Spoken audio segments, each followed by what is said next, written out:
Eh bien bonjour à tous, bienvenue dans cette nouvelle vidéo. Bon, comme tu l'as vu, j'ai changé de décor, je vais t'expliquer ça vite fait. Alors oui, le format lecture manga, c'est un format qui est arrivé le mois précédent, mais j'ai peur que ça fasse un petit peu pareil qu'une vidéo achat manga, parce que dans ma vidéo achat manga aussi, je parle un peu des mangas que je présente. Donc j'ai vraiment envie de distinguer ces deux formats, et quoi de mieux que de distinguer ces deux formats en faisant un petit changement de décor, en changeant d'environnement. Donc c'est pour ça que je suis là. Je me suis même fait un petit thé, parce qu'aujourd'hui ça va être une vidéo posée, hein, tu connais, hein, des vidéos lecture manga, c'est vraiment, je vous présente mes lectures du mois. Je vais vous parler pas vraiment en profondeur des mangas, mais plus mon ressenti, tout en évitant le spoil.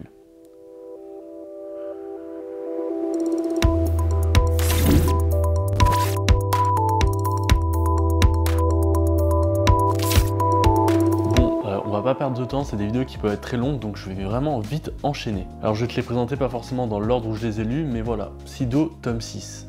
Alors celui-là, ça va être dur d'en parler librement, sans spoil, parce que bon, il s'est passé une énorme dinguerie dans ce tome. Un personnage qui était très puissant s'est fait trahir et il est probablement mort. Donc ouais, non, vraiment un énorme tome. Sido, je trouve ça toujours aussi bien. J'ai vraiment adoré le début de ce manga et ça se confirme, ça continue à être vraiment bon. Je commence de plus en plus à m'attacher aux deux frères. J'ai pas vraiment plus de choses à dire que ça, si ce n'est que c'est toujours aussi bon et que vraiment je veux voir la suite, parce que le fait que ce personnage soit plus présent, ça va changer énormément de choses.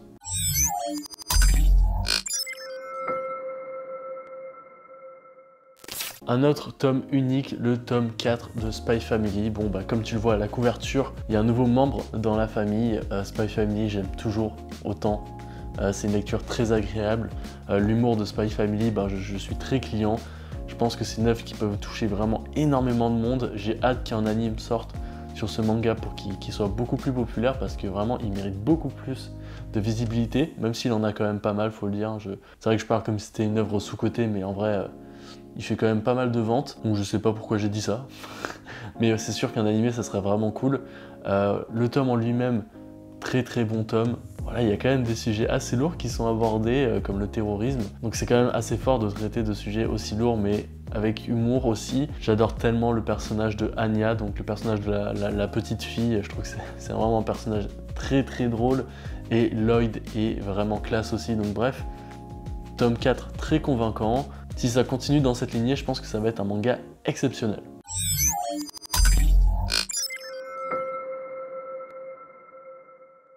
Autre tome unique, et là je serais plus mitigé, le tome 4 de Shy. Bon Shy, si tu suis assidûment mes vidéos, je t'ai dit que ce tome là allait définir si je continue ou pas la série.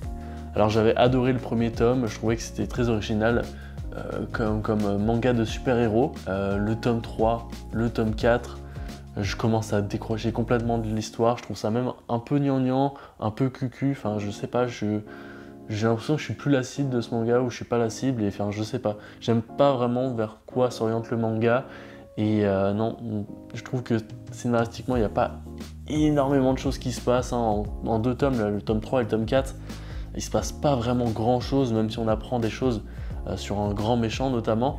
Je trouve que ça manque de rapidité, ça prend vraiment trop de temps à s'installer. On a des énormes flashbacks sur des personnages dont on s'en fout un petit peu, notamment l'héroïne russe. C'est limite si on en sait plus sur cette héroïne que l'héroïne principale, donc l'héroïne du Japon, dont je me souviens pas du nom, c'est sûr, c'est Shy, je suis bête. Donc ouais, on sait quasiment rien sur Shy, mais par contre sur l'héroïne russe, on en sait beaucoup plus. Je vais arrêter, je vais revendre mes tomes, hein, les 4 premiers tomes, parce que ouais, je trouve pas ça génial, même si le premier tome était convaincant. Je pense que je suis plus vraiment la cible, ou j'ai pas été la cible dès le début, donc tant pis, dommage.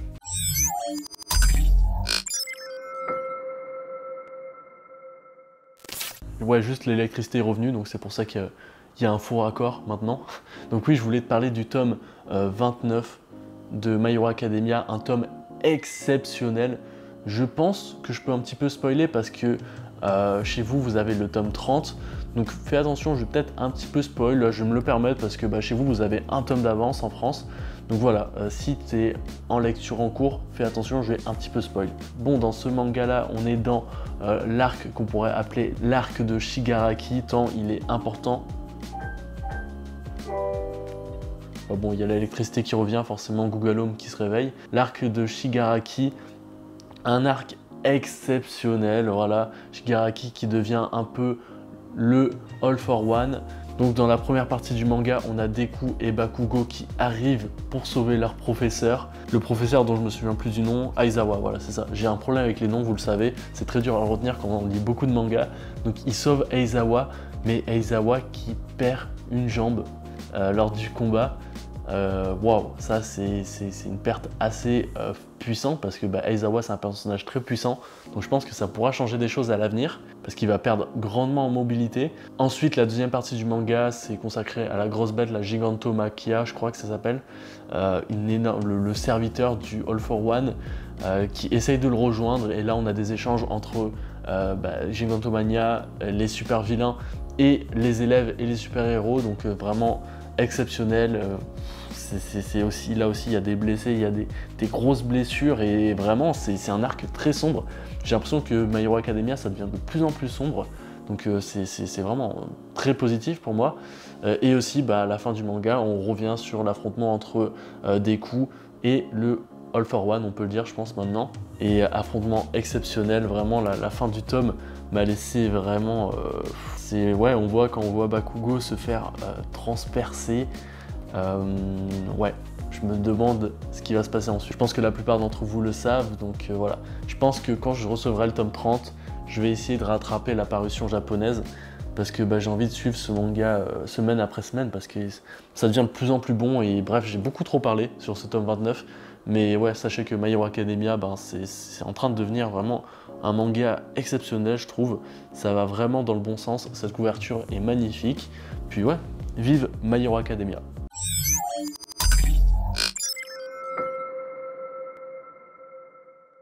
J'ai commencé la série récemment, les Stone Ocean, c'est toujours aussi bien. Je sais pas si je vais t'en reparler parce que je t'en ai déjà un peu parlé dans ma précédente vidéo lecture manga.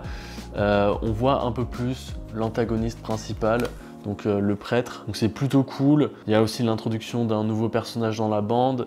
Il y a aussi, on apprend un peu plus aussi sur le passé d'un des camarades de Jolyne, donc bon, vraiment une très bonne suite. Pour l'instant je kiffe mon début de lecture, hein, il me reste 11 tomes à lire, donc je vous tiendrai au courant au fur et à mesure, mais je vais pas plus t'en parler parce que je pense pas que ça vaut le coup.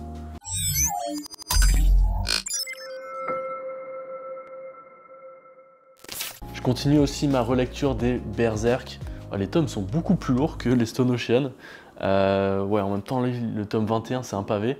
Donc ouais, le tome 20, le tome 21 de Berserk, je l'avais déjà lu, mais j'avais complètement oublié ce passage. Vraiment, quand je lisais, c'est comme si je redécouvrais, donc j'ai bien fait de relire Berserk, parce qu'il y a plein de choses que j'ai oubliées, donc ça c'est super cool, et c'est un arc vraiment intéressant, parce qu'on dirait que c'est un peu un parallèle à l'Eclipse. Donc l'Eclipse, je vais pas vous rappeler ce que c'est, hein, je pense que tout le monde le sait, tous ceux qui ont lu du Berserk savent ce que c'est, donc c'est un peu un parallèle à ça.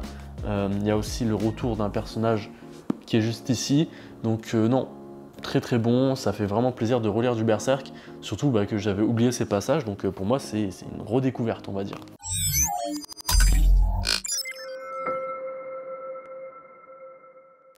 On enchaîne par une autre dinguerie de Killer Inside, tome 3 et tome 4. C'est les derniers tomes que j'ai lus là récemment.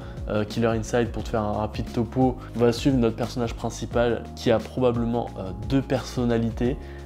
Donc une personnalité qui a l'air pas très bienveillante et sa personnalité qu'on va dire normale, lambda de tous les jours. C'était un fils d'un tueur en série et il se passe des choses vraiment très mauvaises autour de lui, et on pense que c'est son double maléfique. Donc voilà, c'est un peu le topo à la base.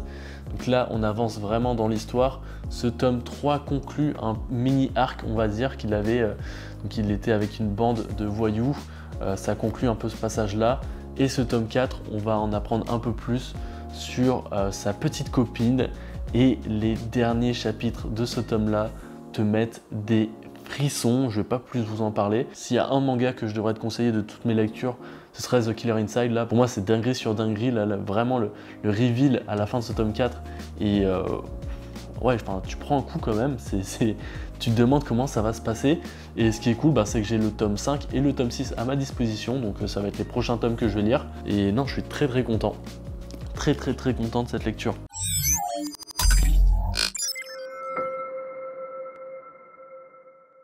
Un petit tome de Blue Lock. Alors Blue Lock, pareil, toujours aussi bon.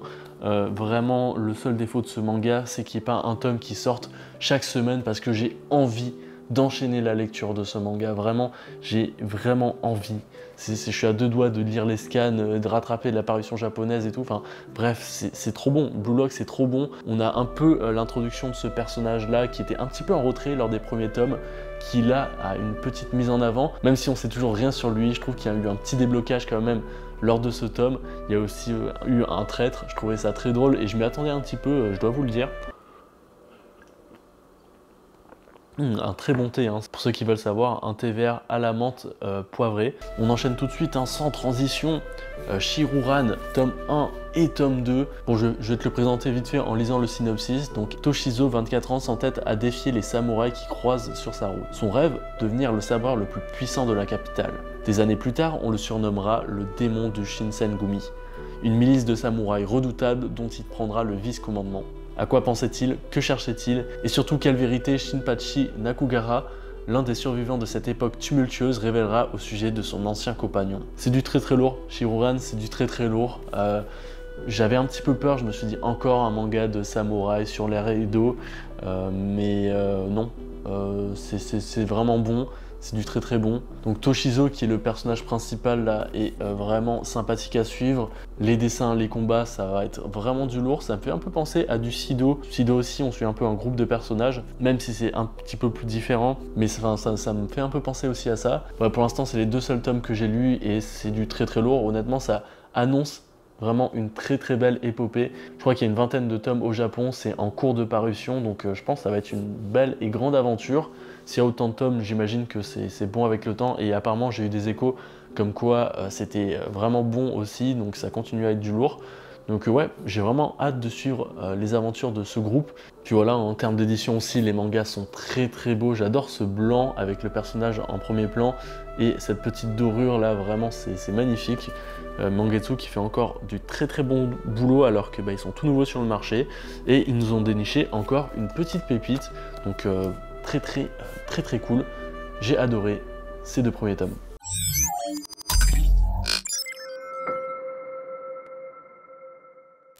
J'ai poursuivi aussi ma lecture de Rikudo, donc avec le tome 13 et le tome 14. Donc le mois dernier, je te disais qu'on commençait l'arc du tournoi des poids plumes junior là pour accéder à la ceinture, la ceinture nationale. Donc là, c'est la fin de l'arc. C'est une fin, je m'y attendais pas du tout. C'est ce qui est cool avec Rikudo. Quand tu fais un manga de sport aussi long comme Rikudo, ce qui est dur, c'est qu'à chaque match de boxe, de faire une histoire différente. Et je trouve que l'auteur de Rikudo, qui n'est nul autre que Toshimitsu Matsubara, arrive vraiment à nous tenir en haleine, à créer des variantes qui vont faire que c'est pas redondant, donc que ça soit en présentant un adversaire vraiment différent de Riku, que ça soit en faisant un combat au style vraiment différent, en exposant peut-être des faiblesses de Riku, enfin bref, il y a plein de variantes. Et là, à la fin du tome 14 aussi, c'est quelque chose dont je m'attendais vraiment pas, donc c'est ça que j'aime dans Rikudo, c'est que tu peux pas anticiper tout le temps ce qui va se passer. Le personnage principal ne va pas tout le temps tout casser, il galère très souvent d'ailleurs, galère peut-être un peu trop, hein. Il n'y a jamais de combat trop simple pour notre ami Riku. Donc ouais, une fin d'arc, j'ai hâte de voir la suite. Le problème c'est que j'ai beaucoup de lectures en cours, donc je sais pas quand je vais me procurer les prochains tomes de Rikudo, parce qu'ils sont pas très faciles à trouver ici au Canada, faut les commander, enfin c'est compliqué. Mais trop bien Rikudo, j'ai envie de tout enchaîner, faut juste que je trouve le temps et les mangas.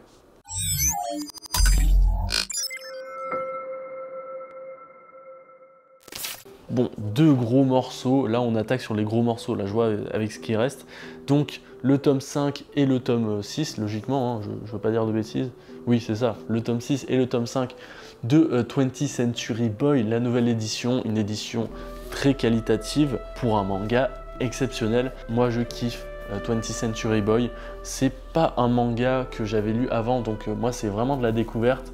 Ça avance très vite, il y a un très bon rythme, on en apprend un peu plus sur un certain personnage dont j'avais énormément envie de connaître ce qui s'était passé. On apprend pas mal de choses, on a pas mal d'indices pour savoir qui est Ami, mais on n'a pas vraiment la révélation encore. Je pense que dans les prochains tomes qui vont suivre, donc actuellement là j'ai le tome 7 et 8 chez moi, donc je pense que dans les prochains tomes on saura qui est Ami. L'histoire je pense va beaucoup avancer. Vraiment un gros shout out à Kana qui est juste ici, un personnage principal exceptionnel. Pour moi maintenant c'est le personnage principal du manga. Voilà, j'adore la suite, j'adore son comportement, elle est déterminée. Bref, Naoki Urasawa arrive vraiment à écrire des personnages féminins très intéressants. Et ouais, non, 20th Century Boy c'est toujours aussi lourd.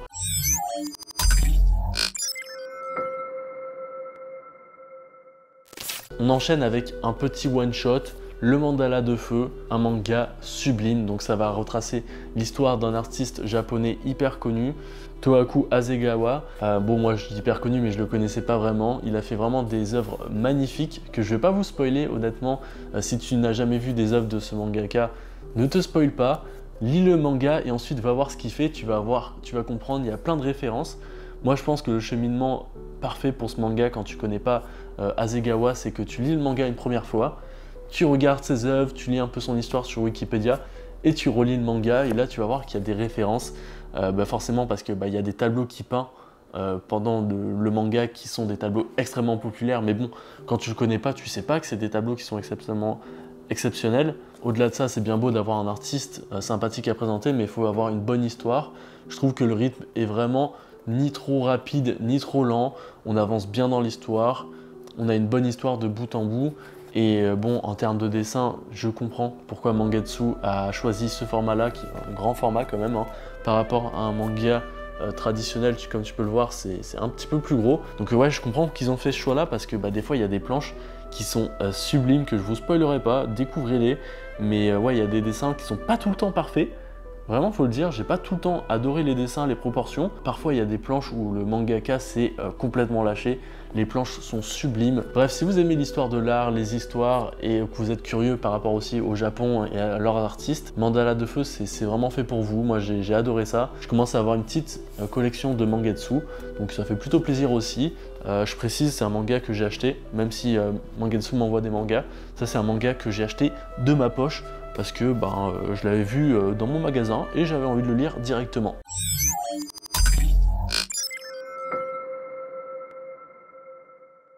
Ce n'est pas un manga mais un comics, hein. Comme tu le sais, chaque mois j'essaye de lire au moins un comics que j'ai. Donc j'ai toute la collection été 2021 de DC Comics, de la maison d'édition Urban Comics.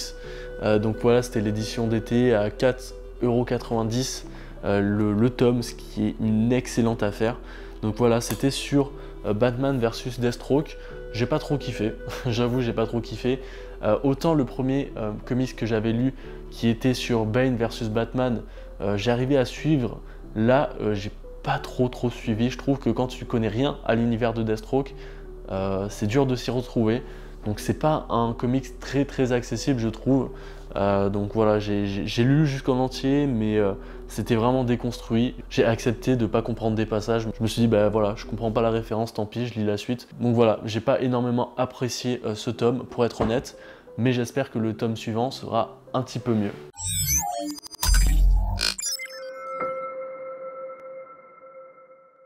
Par contre, Bâtard tome 2 de l'édition Toon. Donc ouais, Bâtard à la base c'est un webtoon qui a été édité récemment en France avec un bel objet quand même. C'est un manga qui est assez lourd, enfin je sais pas si on peut appeler ça manga, mais on va appeler ça une BD. C'est une BD qui est assez lourde avec des feuilles qui sont tout en noir, donc ça te met vraiment dans l'ambiance. C'est cool parce que même quand tu lis le webtoon, les cases, le fond est en noir, donc c'est cool qu'ils aient repris ça.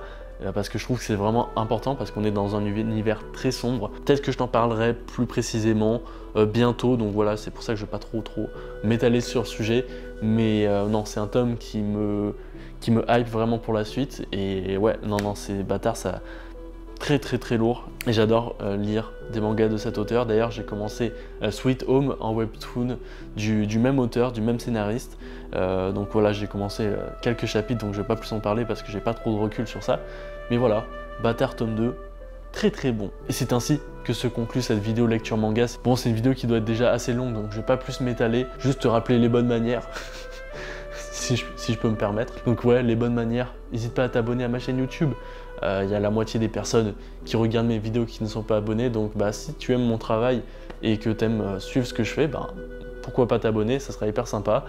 Merci d'avoir regardé la vidéo jusqu'à la fin. N'hésite pas à mettre en commentaire, à partager par exemple des avis sur les mangas que j'ai lus. La précédente vidéo n'a pas généré énormément de commentaires alors que je m'attendais à ce que ça soit le type de vidéo où bah, il y aurait beaucoup plus d'échanges. Donc voilà, s'il y a des mangas que tu as lus, s'il y a des avis que tu partages ou des avis où tu n'es pas d'accord, n'hésite pas à mettre des commentaires, ça va me faire hyper plaisir. Et moi je te dis tout simplement à la prochaine, ciao.